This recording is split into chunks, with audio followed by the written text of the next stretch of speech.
Hi, it's Father John Rushofsky here with the Shepherd's Voice. I'm high atop the upper parking lot of St. Sebastian Campus, and because we have a couple of things up here that are very important for you to see and to know about.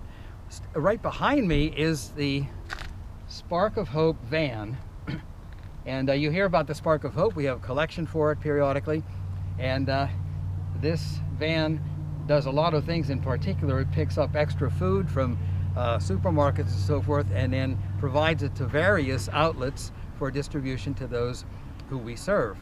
And so we're not going to talk specifically about the Spark of Hope. We'll probably do that another time. But this is part of our overall parasocial ministry, and Mary Jo Robbins is our guest today. She is our director of parasocial ministry, and she is here to help us understand a little bit about what is involved and what we do, and in fact to even show us our parish food pantry. So maybe you can tell us a little bit about the ministry that we have. You have another employee with you. Yes, Sister Pat is employed part-time. She is in charge of the homebound ministry and working specifically with the Ladies of Charity, who do so much of that work. I work with the St. Vincent de Paul group and the food pantry. We have funeral ministry, and just too many activities to even list in one short conversation on the outreach that happens within our community. We're very fortunate to have this ministry because we are actually responding to the gospel message to reach out to all those in need.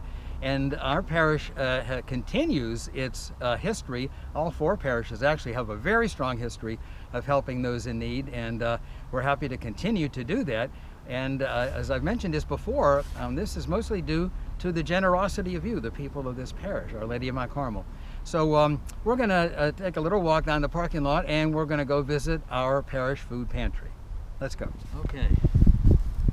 Well, here we are at Haber Hall.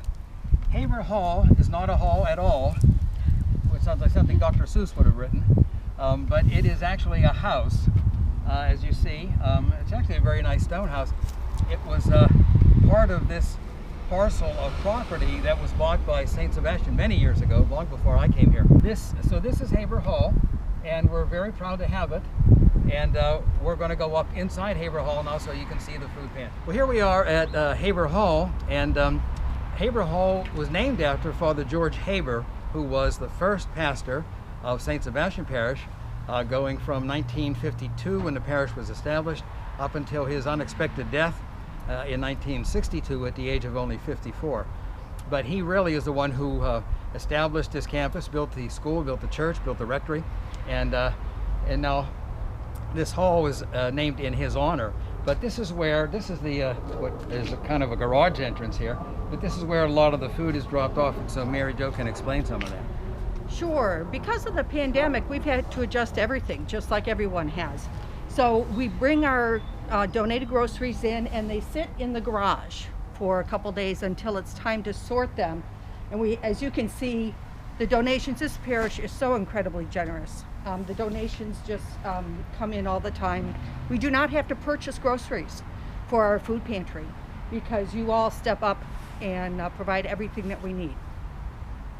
So perhaps we can go in and walk through the process. Right, this is not where the food is picked up. The food is picked up, it's a little nicer and a little more organized, so we'll go in there and see how that's done. This is some of our storage. As you can see, we have lots of soup that gets donated, by the case. It is just wonderful. And then we have a refrigerator because through the Spark of Hope, on the day before our food pantry, they bring meat from the Giant Eagles, and we put it in our freezer and are able to distribute on food pantry day. The meat that they bring, just like all the other things, are items that will expire within a few days. So we get them in the freezer, and meat's good in the freezer for a good 3 to 6 months, so we're good. Here we are in the place where the food is actually picked up by the people, and maybe you can explain how that takes place. Yes, prior to the pandemic, our clients were given the opportunity to come in and shop for themselves, and that's a very important point for all of us as Vincentians, is that our clients are treated with the dignity of coming in and selecting for themselves what they choose to eat. We don't pre-package and say you have to have chickpeas and green beans And broccoli. and broccoli, but you come in and shop for yourself. So that's a very important part. During the pandemic, we are doing curbside pickup, just like you might do at Giant Eagle, where we get a list from our families, bag it up the day before, and we carry it out. Volunteers carry it out to their cars. But see, there's anything you could want here. We have cereal, we have pasta, we have canned goods, peanut butter, we have all kinds of canned vegetables here. We have mashed potatoes, there's even toiletries. So we have pretty much what we would expect to find in any grocery store. And the thing, we always see the list and the bulletin of things that Correct. are needed, and paper products is often one of the things that is Yes. that is in short supply. So, but the people respond to those lists that you put in. They do. They are wonderful. Again, we couldn't do this without the generosity of all those parishioners. We have routine packs of, toilet paper, paper towels that every family gets every time. Then we have, of course, their list of requests of, things they personally like. And the number of bags that they receive varies on the size of the family. So a larger family, a family with 4 children is going to get, 8 bags of groceries, as opposed to someone living alone. So every week we have volunteers who come in and sort through all the food that's donated, because we have donation boxes at all the churches, and of course we have a couple of bins right outside of Haber Hall here. So we need volunteers hands-on to sort through. Mary Ann Wood is the organizer. We have our soup and cereal is sorted by date, expiration date. So just like Giant Eagle, you wouldn't look for anything expired on your shelves. We don't have anything expired on our shelves either. Well, that's it for this episode of The Shepherd's Voice. It's probably a lot of stuff that, although you know about, you have never seen before. So I hope you have found it interesting and enlightening. I need to also add one final note, is that Mary Jo, who has been with us for how many years? 7 since 2013. 7 years, is retiring, sadly for us, at the end of April. She just announced it to the staff a couple days ago. She wants to spend a little more time with her family, and so we are reluctantly letting her go.